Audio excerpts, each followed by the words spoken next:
국민의 자유와 행복을 약탈하고 있는 파렴치한 종북 반국가 세력들을 일거에 척결하고 자유헌정 질서를 지키기 위해 비상계엄을 선포합니다. 윤석열 대통령이 비상계엄을 선포했습니다. 국회가 해산 비상계엄 해제 의결을 해야 되는데 군대를 동원해서 국회의원들을 체포할 가능성이 매우 높습니다.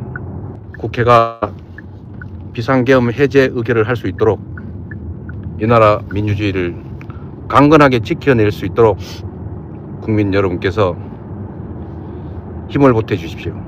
군대가 이 나라를 통치하게 내버려 둘 수는 없습니다.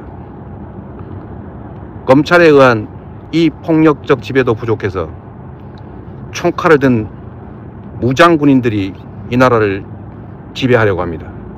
지금 이 순간부터 윤석열 대통령은 대한민국 대통령이 아닙니다.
재석 190인 중 찬성 190인으로서 비상계엄 해제 요구 결의안은 가결되었음을 선포합니다.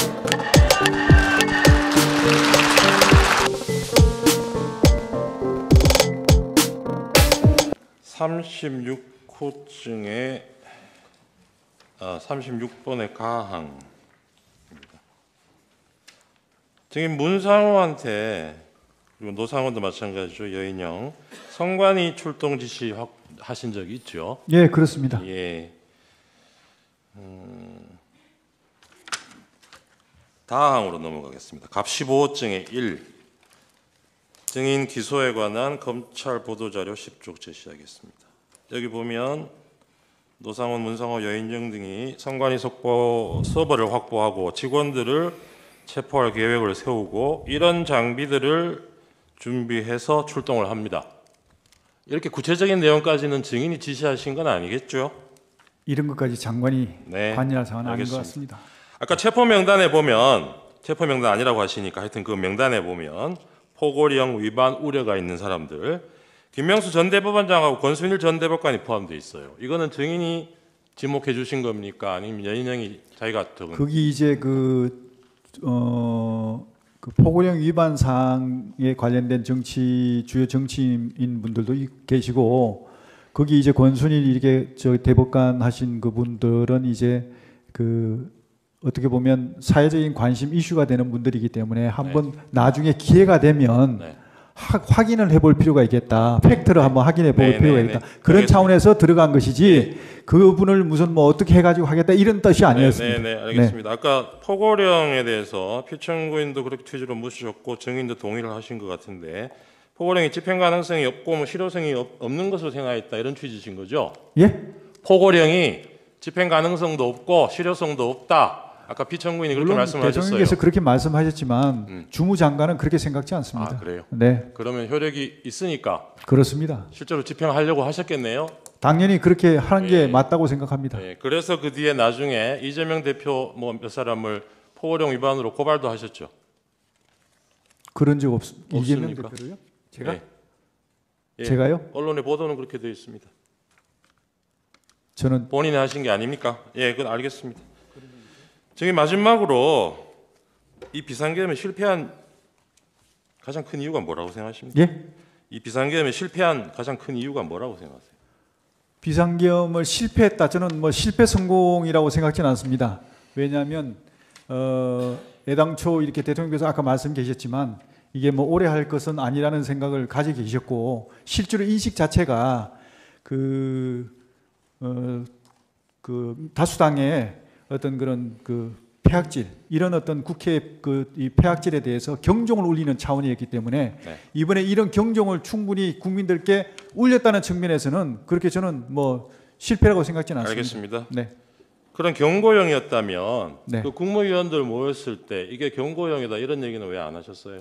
그런 걸 얘기하는 것은 그거는 전략적인 차원이지 그런 얘기를 하는 건 안 맞죠. 알겠습니다. 이 그거는 실패한 이유에 지간님만 알고 대해서 저는 그날 뭐 시민들이 빨리 모여가지고 경군하고 이걸 막고 그리고 국회에서도 신속하게 대처를 해서 막은 덕도 있지만 그 못지않게 중요한 이유 중에 하나가 이 현장에 동원됐던 군인들이요.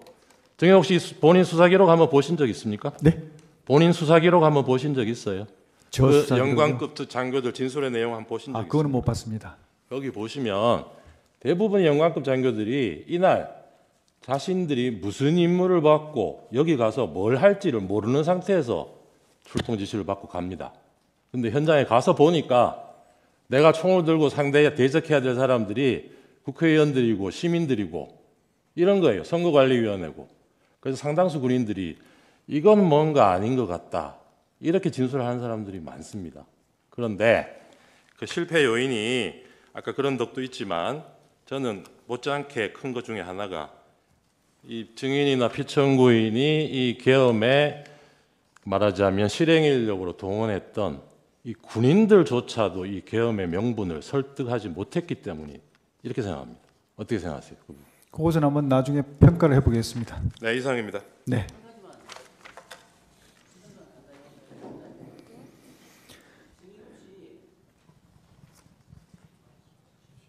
증인 혹시 계엄 해제 직후에 전군 지휘관 회의에서 이런 말을 하신 적 있는지 모르겠어요. 우리 군이 통수권자이신 대통령의 명을 받들어서 임무를 수행했습니다. 그러나 충과 부족으로 결과가 우리가 원하는 결과가 되지는 않았지만 이런 말씀하신 적 있나요? 예, 그렇습니다. 여기서 원하는 결과는 뭐였습니까? 최소한 한 2, 3일은 가지 않을까 생각했습니다. 그러니까 2, 3일이 가지 않은 것이 원하지 않는 결과였나요? 충분히 국회의 폐악질에 대해서 국민들에게 더 명확하게 알려야 되는데 그렇게 알리지 못한 것, 그리고 선관위에 대한 어떤 그런 부정선거에 대한 실체를 좀 며칠이라도 해서 확인을 해갖고 국민들께 알려줘야 되는데 그렇지 못한 거, 이런 것들이 아쉬운 것이죠. 12월 3일 밤 급히 국회로 달려가서 계엄군을 막아주신 민주시민들이 계셨기에 지금의 우리들의 소중한 일상을 보내고 있습니다. 그때 시민분들께 머리 숙여 감사드립니다.